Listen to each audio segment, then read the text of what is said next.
بسم اللہ الرحمن الرحیم۔ اگر دولت سنبھال سکتے ہو تو کسی بھی نماز کے بعد انا اعطیناک کل کوثر سینے پر ہاتھ رکھ کر پڑھ لیں، ذاتی مکان، گاڑی اور بے تحاشا دولت آ جائے گی۔ محترم ناظرین، آج کا قیمتی وظیفہ میں آپ کو بتانے جا رہی ہوں۔ یہ ایک خاص عمل میں آپ کے ساتھ شیئر کر رہی ہوں۔ اس وظیفے کی اتنی برکت ہے کہ آپ کے بگڑے کام سنور جائیں گے۔ آپ کا دولت کا مسئلہ ہے، لڑائی جھگڑے کا مسئلہ ہے، گھر میں تنگ دستی محتاجی ہے، گھر میں لڑائی جھگڑے بہت زیادہ ہیں، اگر کوئی بات نہیں مانتا، یا کاروبار میں برکت نہیں، یا منافع نہیں، یا کاروبار چل نہیں رہا، بس یہ ایک وظیفہ کرنے سے جو معجزات ہوں گے آپ دیکھتے رہ جائیں گے۔ اور کافی لوگ ایسے ہیں جو وظیفے کر کر کے تھک گئے ہیں لیکن ان کو کامیابیاں نہیں ملتی، ان کے راستے میں اسی طرح کی رکاوٹیں ہیں، اسی طرح کی بندشیں ہیں، تو ان کے لیے بھی یہ عمل ہے، وہ بھی اس وظیفے کو کر لیں تو انشاءاللہ پاک ایسا معجزہ فرمائیں گے کہ اللہ پاک کرم فرمائیں گے، تمام مشکلات، تمام پریشانیاں ختم ہو جائیں گی۔ آج کے دن یہ خاص وظیفہ کیجئے، اس سورت کو پڑھنے والا آج تک کبھی کسی کی حاجت سے محروم نہیں رہا۔ اس آیت کو پڑھنے والے کو مانگنا نہیں پڑتا اور اسے مل جاتا ہے۔ میرے پیارے بھائیوں، نبی کریم صلی اللہ علیہ وآلہ وسلم نے فرمایا، اے عبداللہ بن قیس، کیا میں تمہیں جنت کے خزانوں میں سے ایک خزانے کے متعلق نہ بتاؤں؟ میں نے عرض کیا، یا رسول اللہ صلی اللہ علیہ وآلہ وسلم، کیوں نہیں، ضرور بتائیں۔ تو آپ صلی اللہ علیہ وآلہ وسلم نے فرمایا، تم کہو لا حول ولا قوت الا باللہ، نہ گناہ سے بچنے کی ہمت ہے، نہ نیکی کرنے کی طاقت، مگر اللہ کی توفیق صحیح ہے۔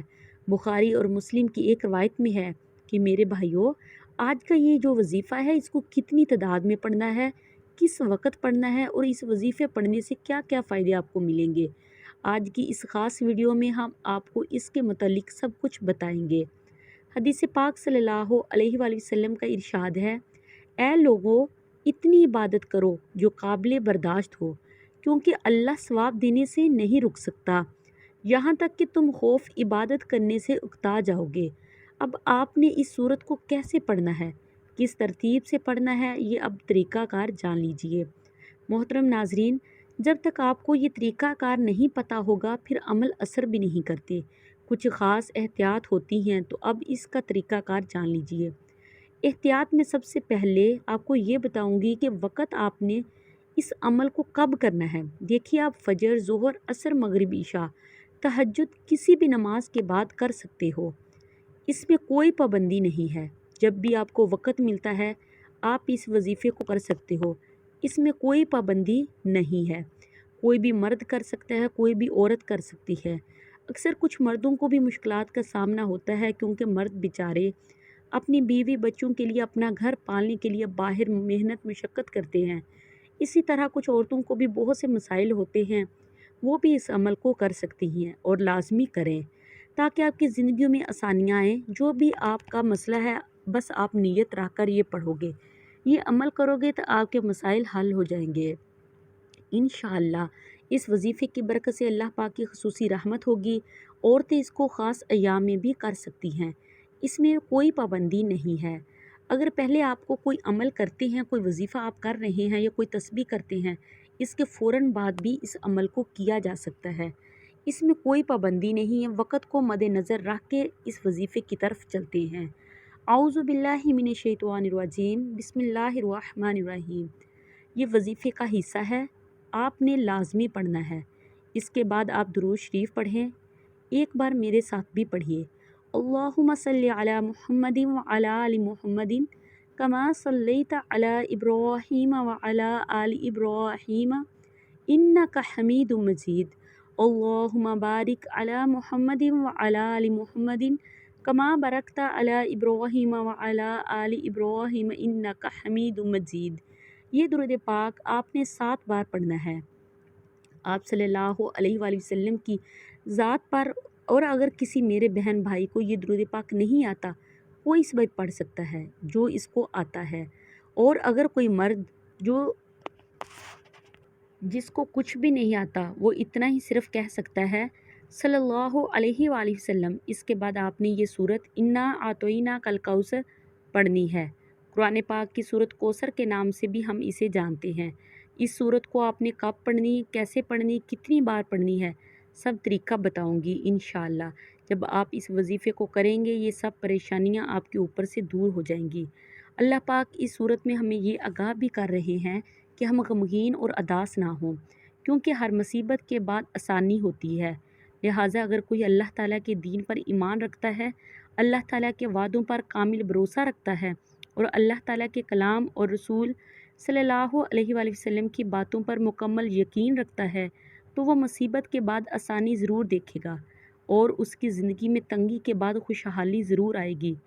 آپ نے اس صورت کو صرف 21 بار سینے پر ہاتھ رکھ کر پڑھنا ہے، اچھی طرح پڑھنا ہے۔ جب آپ اس کو پڑھیں گے آپ کے ذہن میں آپ کے مقاصد جو بھی ہوں گے، آپ کے لیے مشکلات بنی ہوں گی، جو آپ کی حاجتیں ہوں گی، آپ یقیناً اسی نیت سے ہی کریں گے کہ آپ کے تمام مسائل دور ہو جائیں۔ اب آپ نے وہیں بیٹھے جگہ چھوڑے بغیر لا حول ولا قوت الا باللہ العلی العظیم، لا حول ولا قوت الا باللہ العلی العظیم، صرف اتنا پڑھنا ہے کہ میں پورے یقین کامل سے کہتی ہوں کہ اس تسبیح کو ہر کوئی جانتا ہے۔ لا حول ولا قوت الا باللہ کا مطلب حضرت عبداللہ بن مسعود رضی اللہ تعالیٰ عنہ فرماتے ہیں کہ لا حول ولا قوت الا باللہ کو میں نے رسول اللہ صلی اللہ علیہ وآلہ وسلم کے سامنے پڑھا تو آپ صلی اللہ علیہ وآلہ وسلم نے فرمایا کہ اس کا مطلب جانتے ہو کیا ہے؟ میں نے عرض کیا اللہ اور اس کے رسول خوب جانتے ہیں۔ آپ صلی اللہ علیہ وآلہ وسلم نے خود ہی ارشاد فرمایا اس کا مطلب یہ ہے کہ گناہ سے پھرنے کی طاقت نہیں مگر اللہ کی حفاظت سے، اور اللہ کی عبادت کرنے کی قوت نہیں مگر اللہ کی مدد سے، اور فرمایا جو بندہ ہر وقت استغفار کرتا رہتا ہے اللہ اس کی ہر مشکل آسان کر دیتا ہے اور ہر غم دور کر دیتا ہے اور ایسی جگہ سے روزی دیتا ہے کہ جہاں سے اس کا گمان بھی نہیں ہوتا۔ اس کی آپ نے 100 دانوں کی ایک تسبیح کرنی ہے۔ اس کے بعد آپ نے دعا کرنی ہے سبحانہ یا ربی کریم یا اللہ۔ آپ کو اپنی شان کریمی کا واسطہ ہم گناہ گاروں پر اپنے گھر کے دروازے بند نہ کر، ہم سیاہ کار ہیں لیکن ہے تو تیرے ہی بندے، تیرے سوا ہمارا کوئی سہارا نہیں، یا ذوالجلال والاکرام ہم تجھ سے اپنے ہر گناہ کی معافی مانگتے ہیں، جو تنہائی میں کیا یا محفل میں کیا یا نادانی میں کیا یا انجانے میں کیا۔ یا اللہ اپنی شان کریمی کے صدقے، اپنے کعبہ کی عظمت کے صدقے ہمیں معاف کر دے۔ آمین یا رب العالمین۔ پلیز میرے چینل کو سبسکرائب کریں، ویڈیو کو لائک اور شیئر کریں، اور اللہ کے 99 ناموں میں سے ایک نام کمنٹ باکس میں ضرور لکھیے گا۔ اب مجھے اجازت دیجیے، خدا حافظ۔